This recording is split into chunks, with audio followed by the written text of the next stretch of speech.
ಪ್ರತಿದಿನ ಈ ಹೊತ್ತಿನಲ್ಲಿ ನಾವು rebooting our brain with doctor Sharan Srinivasan, PRS ನರವಿಜ್ಞಾನದ ಕ್ರಿಯಾತ್ಮಕ ನರಶಸ್ತ್ರ ಚಿಕಿತ್ಸಕ ಮತ್ತು CMD. Rebooting the brain. ಪಟ್ಟಾಕಿ ಮಾರ್ನಿಂಗ್ ಶ್ರುತಿ. ಈ ಮಾಸ್ಟರ್ ಹೆಲ್ತ್ ಚೆಕಪ್ ಬಗ್ಗೆ ಇನ್ನೊಂದು ಮಾಹಿತಿ. ತುಂಬಾ ಜನ ನಾನು ನೋಡಿದೀನಿ, ಯಾವ್ದೋ ಒಂದು ಟೆಸ್ಟ್ ಮಾಡಿಸ್ಕೊಂಡ್ಬಿಟ್ರೆ ಅದು ನಾರ್ಮಲ್ ಆಗ್ಬಿಟ್ರೆ ಲೈಫ್ ಲಾಂಗ್ ನಾರ್ಮಲ್ ಇರುತ್ತೆ ಅಂತ ಅನ್ಕೋತಾರೆ. ಅದು ಸತ್ಯ ಅಲ್ಲ. ಅದು ಯಾಕಂದ್ರೆ ಆ ಮೊಮೆಂಟ್ ಅಲ್ಲಿ ಟೆಸ್ಟ್ ಮಾಡಿದ್ದು ನಾರ್ಮಲ್ ಇದೆ. ನೆಕ್ಸ್ಟ್ ಮೊಮೆಂಟ್ ಏನಾಗುತ್ತೆ ಯಾರು ಹೇಳಿಕ್ ಬರಲ್ಲ. ಈ ಮೂಮೆಂಟ್ ECG ನಾರ್ಮಲ್ ಇದ್ರೆ ನೆಕ್ಸ್ಟ್ ಮೂಮೆಂಟ್ ECG ಪ್ರಾಬ್ಲಮ್ ಆಗ್ಬೋದು, ಆಗದೆ ಇರ್ಬೋದು. ಅಂದ್ರೆ ಮಾಸ್ಟರ್ ಹೆಲ್ತ್ ಚೆಕ್ಅಪ್ ನಾರ್ಮಲ್ ಇದ್ರೆ ವಾಟ್ ಇಸ್ ದ ಕನ್ಕ್ಲೂಷನ್? ಇವತ್ತು ಆ ಮೂಮೆಂಟ್ ಕಂಡೀಷನ್ ಚೆನ್ನಾಗಿದೆ ಅಂದ್ರೆ ನಾನು ಏನೇನ್ ಮಾಡಿದೀನೋ ಅದು ಕರೆಕ್ಟ್ ಆಗಿ ಮಾಡ್ತಾ ಇದ್ದೀನಿ, ಅದೇ ತರ ಮೇಂಟೈನ್ ಮಾಡ್ಕೊಂಡು ಹೋದ್ರೆ ಫ್ಯೂಚರ್ ಅಲ್ಲೂ ಪ್ರಾಬ್ಲಮ್ ಬರೋದ್ ರಿಸ್ಕ್ ಕಮ್ಮಿ ಇರುತ್ತೆ. ಝೀರೋ ಅಂತ ಆಗಲ್ಲ, ಕಮ್ಮಿ ಇರುತ್ತೆ.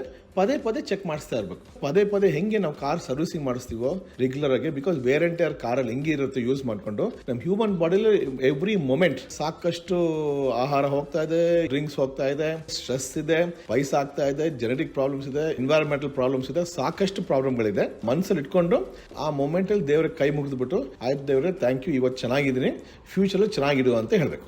ಅಯ್ಯೋ, ಇಲ್ಲೆಲ್ಲ ಮಾಸ್ಟರ್ ಹೆಲ್ತ್ ಚೆಕಪ್ ಯಾವಾಗ ಮಾಡ್ಕೊಳ್ತೀವಿ ಹೇಳಿ? Only when you think something is wrong. ಅಯ್ಯೋ ಹುಷಾರ್ ತಪ್ಪು, ಮಾಡ್ಕೊಂಬೇಡ ಒಂದೇ ಸತಿ ಎಲ್ಲ ಚೆಕಪ್ ಅಂತ. ಗಾಡಿ ಮೇಂಟೆನೆನ್ಸ್ ತರ ಬಾಡಿ ಮೇಂಟೆನೆನ್ಸೇ ಮಾಡಲ್ವಲ್ಲಮ್ಮ ನಾವು. ಗಾಡಿಗೇನೋ ಸರ್ವಿಸ್ ರಿಮೈಂಡರ್ಸ್ ಕಳಿಸ್ತಾರೆ ಮೇಂಟೆನೆನ್ಸ್ಗೆ, ಬಾಡಿ ಮೇಂಟೆನೆನ್ಸ್ಗೆ ಯಾರು ರಿಮೈಂಡರ್ ಕಳಿಸೋದು? That's a big question mark.